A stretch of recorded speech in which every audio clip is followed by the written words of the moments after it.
Born to Shine is India's first scholarship event for girl child prodigies in the field of art and culture. It is a flagship CSR program where we work towards providing encouragement and growth opportunities to the girl child prodigies. We want to make sure that the talent of these girls does not go unnoticed.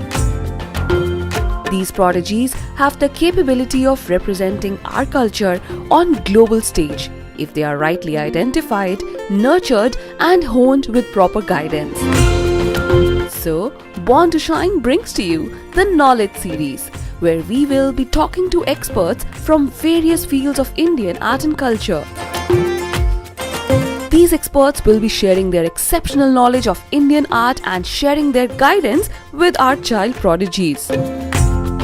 With this series, we are sure to answer a lot of your queries about who is a prodigy, how to identify a prodigy, and most importantly, how to nurture a prodigy into shaping them to be the stars that they are. Hi, I'm Riva Arora and welcome back to Born to Shine Knowledge Series. तो आज हम जिनसे मिलने वाले हैं वो एक बहुत ही टैलेंटेड बंगाली फोक सिंगर है, कंपोजर है एंड राइटर है Anya Chakraborty. Today on Knowledge Series, let's welcome India's one of most trending singers and of millions of hearts. She is loved by everyone for her extraordinary voice and staggering personality. Her voice is so exclusive that she even gained attention of Mr. Amitabh Bachchan. She developed interest in Bengali folk music. She developed interest in Bengali folk music at a very young age. That's why, she presented Baul music on various platforms and revived the soul of Bengal. And that's why she is known singing queen of Bengal. Her journey is as exceptional and unique as her voice. So let's know more herself. From the singing queen of Bengal, Please welcome Miss Anya Chakraborty. नमस्ते, thank you so much मुझे इस show में बुलाने के लिए। तो सब लोग आपकी जर्नी के बारे में जानना चाहते हैं, तो सबसे पहले आप हमें अपनी जर्नी के बारे में बताइए। मेरा जर्नी तो बहुत काफ़ी सालों से होके आ रहा है और मेरा ये फोक जो जर्नी है, फोक जो सॉन्ग्स मैं गाती हूँ या फिर मेरे खुद के जो कंपोजिशंस हैं, ये शुरू हुआ ऐसे करके। आप सबको पता है कि मैं ट्राइबल विलेजेस में जाती थी और गांव में पड़ी रहती थी महीने के महीने, और मिट्टी की बर्तन में खाना बनाना, जंगल में रहना टेंट बना के, तो वो अलग ही कुछ मेरा लाइफस्टाइल था। पर वो जर्नी में भी मेरे बचपन से बहुत सारे स्ट्रगल मैंने की है। तो एक होता ना कि लोग बोलते हैं कि स्ट्रगल की है, इसके लिए इस मुकाम तक पहुंचे हैं। तो एक टाइम आता है ना जब आप बहुत ज़्यादा स्ट्रगल कर लेते हो तो आप थक जाते हो। तो जब तक आप वो मुकाम तक नहीं पहुंचते हो, उससे पहले अगर आप थक जाते हो तो आपको ऐसा लगता है कि यार मतलब अभी और स्ट्रगल नहीं हो सकता, तो अभी मैं रिलैक्स करूंगी। तो वो मेरा फेज था जब मैं स्ट्रगल करना एक्चुअली मैं बंद कर दिया था। अभी अगर आपको बताओगे कि अभी क्या कर रहे हो, अभी स्ट्रगल कर रही हूँ। पर वो 3-4-5 साल का एक मेरा फ्री टाइम था जहाँ पे मैं ट्राइबल विलेजेस में जाती थी, बाउल गाने सीख रही थी, उधर का पूरा गाँव का जो कल्चर है वो जानती थी। तो उस टाइम पे मैंने बहुत कुछ सीखा, बहुत कुछ जाना इंडियन ट्राइबल चीज़ों के बारे में, म्यूज़िक के बारे में, फूड के बारे में। तो अभी मैं जो म्यूज़िक करती हूँ उसको उसमें डालने की कोशिश करती हूँ, वो आ जाता है अपने आप। तो बस बन जाता है ऐसे ही अभी भी जर्नी चल रहा है मेरा। क्या आप हमें बता सकते हैं कि बाउल म्यूजिक क्या होता है? बाउल म्यूजिक एक बंगाली ट्रेडिशनल फोक एक ओरिजिन है। जैसे कि कबीर जैसे हिंदू मुसलमान जब दंगे हुए थे तब उस टाइम भी जैसे कबीर आए थे, उन्होंने स्पिरिचुअलिटी के बारे में बताया, इंसानों की इंसानियत के बारे में बताया कि धर्म के लिए इंसान एक दूसरे से अलग हो रहे हैं, धर्म को बचाने के लिए, पर इंसान बच नहीं रहे हैं। तो बाउल भी वैसे ही शुरू हुआ था जब हिंदू मुसलमान में बहुत दंगे होते थे। तो उस टाइम पे बाउल एक ओरिजिन बना था जो कि इंसानों के एक होने का बात करते थे, इंसानों का मिलने का बात करते थे, एक साथ चलने का बात करते थे। तो उसके बाद स्पिरिचुअलिटी भी उसके साथ ऐड हुई। जब आप स्पिरिचुअल प्रैक्टिस करते हो तो तब आप सभी के साथ एक हो जाते हो। तब आप अलग कुछ इंसान नहीं रहते हो। तो बाउल वैसा ही है, स्पिरिचुअल है, ऐसे कुछ मैसेज भी देते हैं कि अच्छा इंसान बनो, अच्छे से रहो, खुश रहो, सबको खुश रखो, बस ऐसी सिंपल लाइफ लीड करो। और बाउल म्यूजिक में और एक जो है ना कि आपने देखा कि मैं एक तरह बजाती हूँ जो इंस्ट्रूमेंट है, तो वो इंस्ट्रूमेंट भी हम लोग ऐसे करके सोचते हैं कि वो एक जैसे कि मेरा जब एक तरह मुझे मिला, मेरे गुरुजी ने मुझे दिया था, और वो एक तरह मिलने के बाद ऐसा होता कि मतलब हर एक, जैसे कि आप अगर मेरे आश्रम में जाओगे तो आपको आपका हाइट के हिसाब से, आपके वॉइस के स्केल के हिसाब से, हर मतलब आपको देख के तो आपके हिसाब से एक तरह बनेगा, मतलब वो आपका ही एक छोटा वर्जन सोचिए कि कोई इंस्ट्रूमेंट है, ऐसा है, ठीक है। तो मेरा जब इंस्ट्रूमेंट मुझे मिला एक तरह, तो मेरा भी वैसे ही मिला था कि मेरा वॉइस, मेरा हाइट मेरे हिसाब से वो बना था। तो और एक बोलते हैं कि हम लोग स्पिरिचुअली भी उसको कनेक्ट करते हैं कि एक तरह का जब बैठ जाता है तो थोड़ा हम लोग का गला भी ऐसे खराब होकर रखता है, मतलब एक इनर कनेक्शन बनता है। तो वो अलग ही, मतलब हम लोगों का एक है ना कि अलग ही कनेक्शन, हाँ अलग ही कनेक्शन होता है कि हर जगह हम लोग वैसे बच्चे की तरह है, बच्चे जैसे मम्मी जैसे बच्चे को लेके जाते हैं वैसे, तो ऐसा ही। तो आप इंडियन फोक म्यूजिक से कनेक्ट कैसे हुए? इंडियन फोक म्यूजिक से मैं पता नहीं, मतलब ऐसा नहीं था कि बचपन से मुझे इंटरेस्ट था। मैं पहले क्लासिकल सेमी क्लासिकल सीख रही थी, रविंद्र संगीत तो हर बंगाली सीखते हैं, वो सीखती थी। उसके बाद मेरा जब मैं यूनिवर्सिटी में पढ़ती थी तब मेरा कुछ ऐसे दोस्त मिला जो लोग दोतारा बजा के ऐसे गाते थे। मेरे यूनिवर्सिटी में ना अंदर एक जंगल, मतलब क्या बोलते हैं, गार्डन जैसे है, मतलब एक झील है, एक पॉन्ड है, उसमें आसपास में पूरा जंगल जैसा है, तो उधर बैठ के लोग गाने बजाना करता है। तो उधर में फॉरेन का भी बहुत सारे मेरे दोस्त हैं, मतलब जो पढ़ने आते हैं यूनिवर्सिटी में, तो वो लोग, मैं बांग्लादेशी फोक म्यूजिक पहली बार सुना और मुझे इतना ज़्यादा वो मैं कनेक्ट किया, तो उसके बाद में शायद वही से मेरा फोक म्यूजिक के लिए इंटरेस्ट बढ़ने लगा। और उसके बाद मैंने तो सर्च करना शुरू कर दिया, बहुत सारी जगह में घूमना शुरू कर दिया, पर शायद वही मेरा पहला मतलब एक पॉइंट, हाँ पॉइंट था। What is the most beautiful thing about Indian folk music? जैसे कि इंडियन फोक म्यूजिक है ना कि जैसे एक पेड़ में जैसे रूट्स होता है ना, रूट्स क्या करते हैं, मिट्टी में पेड़ को ऐसे बांध के रखते हैं, तो फोक म्यूजिक ऐसा एक म्यूजिक है जो यूनिवर्सल म्यूजिक को रूट से कनेक्ट करके रखता है। तो मुझे लगता है इसलिए हाँ बहुत स्पेशल है। फोक म्यूजिक का वैसा एक पावर है कि वो हर इंसान को कनेक्ट कर सकता है। इसका कारण ये है कि वो बहुत पुराने ज़माने से चलते आ रहा है और बहुत सरल, बहुत छोटे छोटे चीज़ों का डिस्क्राइब करता है, जीवन का छोटे छोटे पलों का, छोटे छोटे महसूस जो करते हैं हम, फीलिंग्स का, उसको डिस्क्राइब करते हैं। शायद इसी वजह से फोक म्यूज़िक एक बड़ा जगह है मेरे म्यूज़िक लाइफ में। तो मुझे लगता है ये इसलिए फोक म्यूज़िक बहुत स्पेशल है। आपका वॉइस टेक्सचर बहुत ही ज्यादा अलग है, तो क्या इसकी वजह से आपको कुछ चैलेंजेस फेस करने पड़े? चैलेंजेस बहुत सारे फेस करने पड़े क्योंकि मेरा बचपन से ही थोड़ा मतलब भारी आवाज़ था, तो जब बड़े हुए तो तब तो वॉइस चेंज होता है और मतलब दिन के दिन वो और भी डिफरेंट होते जा रहा था। तो नॉर्मली है ना, लड़कियों का वॉइस ऐसा होता नहीं है, लड़कियों का वॉइस बहुत मधुर थिन वाले वॉइस होते हैं। इंडियन म्यूजिक इंडस्ट्री में सबसे मशहूर वैसे ही वॉइस है ना, तो इंसान हैबिचुएटेड नहीं है ऐसे वॉइस सुनने में लड़कियों का, तो इसलिए बहुत पहले ऐसा था। पर एक मेरा अच्छा था कि रविंद्र संगीत जो लोग गाते हैं वो लोग का थोड़ा सा भारी आवाज़ था, पर मैं तो रविंद्र संगीत नहीं गाती थी। मैं एक चैलेंजेस आप बोल रहे हो तो एक इंसिडेंट बताती हूँ। मेरे यूनिवर्सिटी में मैं कभी कोई फंक्शन वगैरह में या फिर कोई भी फंक्शन में मैं टेक पार्ट नहीं कर पाती क्योंकि कोरस के साथ मेरा वॉइस नहीं जाता था। तो कोरस में जितने भी लड़कियां लड़के गा रहे हैं लड़कियां, तो उसमें मेरा वॉइस कभी जाता नहीं था, तो हर वक्त मुझे अलग करके दिया होता था।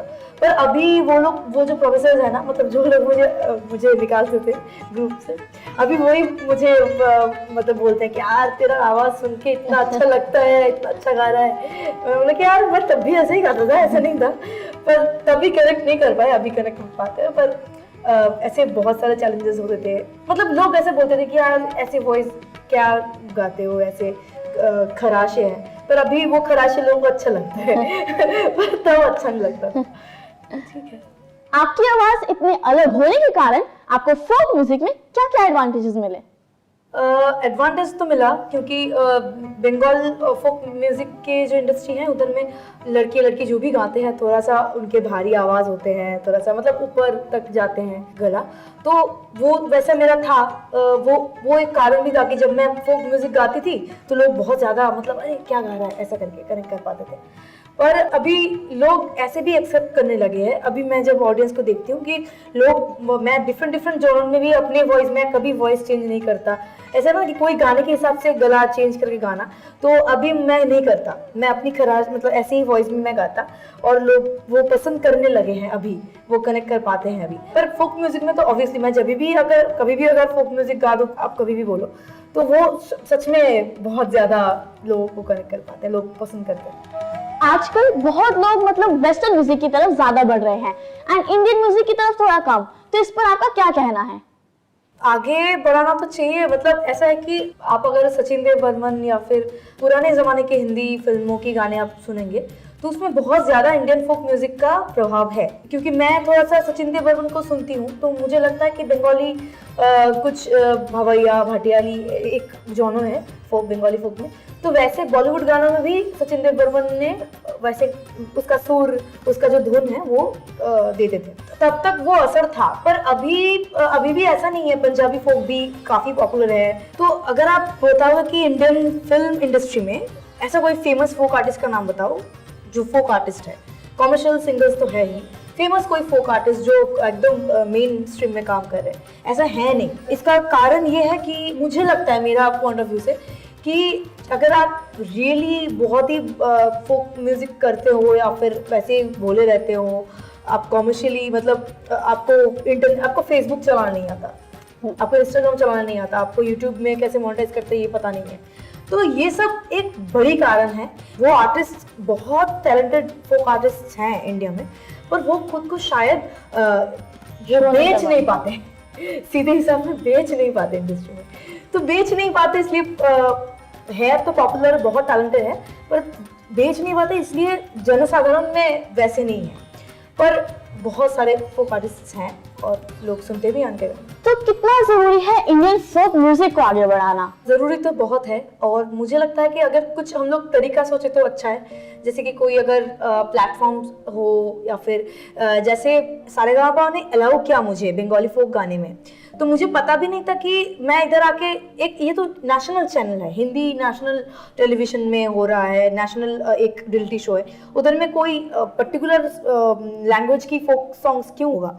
पर ये लोगों ने मुझे अलाउ किया तो मैंने उसको, मुझे ग्रूम भी किए, तो वैसे मैं खुद को प्रेजेंट कर पाई और मेरे अंदर जो था वो मैं दिया। पर वैसे ही मुझे लगता है कि ऐसे प्लेटफॉर्म्स होना चाहिए जहाँ पे फोक आर्टिस्ट आए, उनको थोड़ा सा ग्रूम कर दिया जाए, कि थोड़ा सा उसको सिखाया जाए कि कैसे सोशल मीडिया यूज करते हैं, कैसे खुद को प्रेजेंट करते हैं स्टेज में। क्योंकि वो लोग बहुत है ना कि बहुत गांव में रहते हैं, उनको पता नहीं है कि यार कैसे उनके म्यूजिक को कैसे लोगों तक पहुंचाएं। तो हमको थोड़ा सा उनको सिखाना है या फिर उनको लेके आना है, ऐसे प्लेटफॉर्म्स पे उनको गवाना है।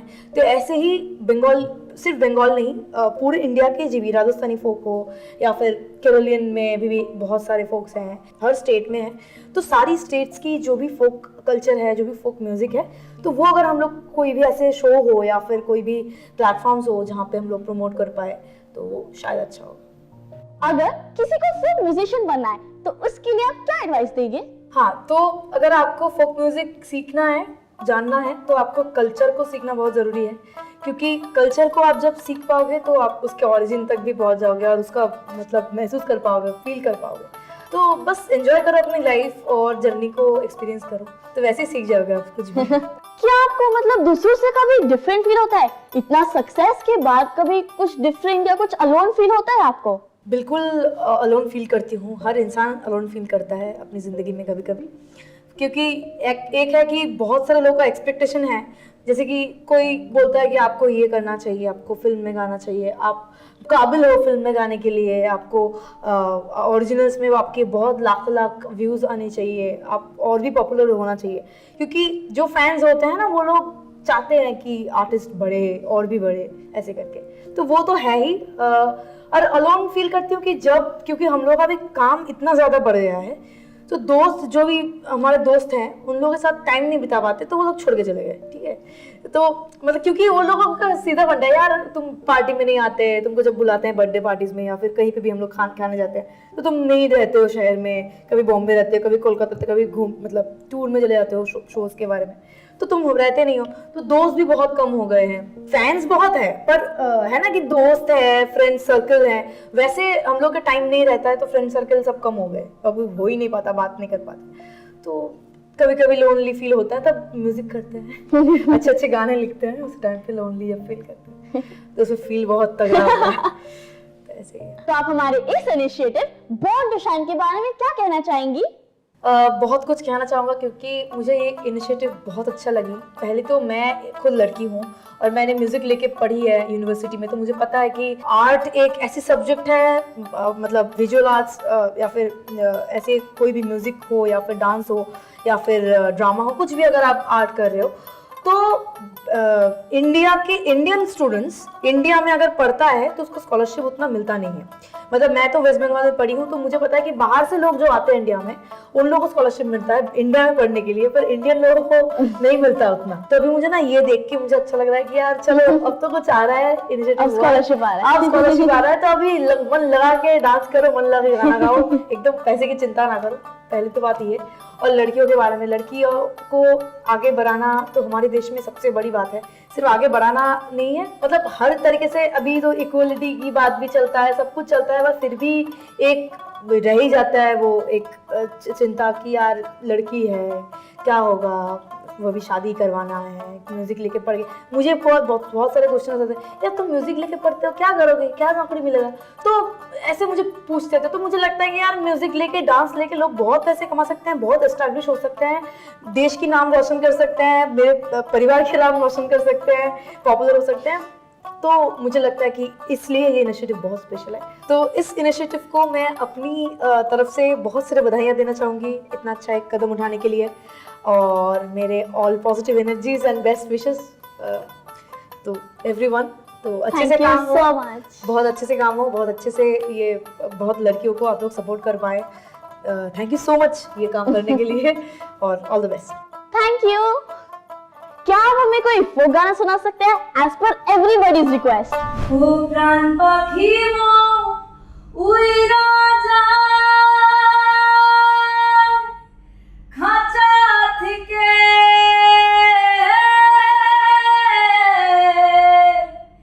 পীড়িত বড় জ্বালা রে বড় জ্বালা। ও প্রাণ পাখি মো উইরা যায়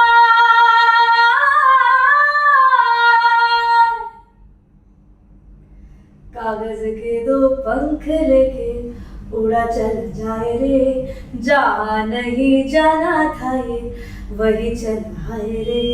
उम्र का ये ताना वाना समझ न पाए रे, जुबां पे जो मोह माया नमक लगाए रे, के देखे ना भाले न जाने न गाए रे।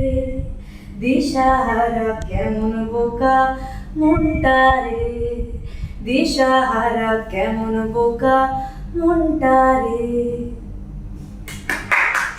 I hope you guys enjoyed this episode and आपको इस एपिसोड में इंडियन फोक म्यूजिक के बारे में बहुत कुछ जानने को मिला होगा।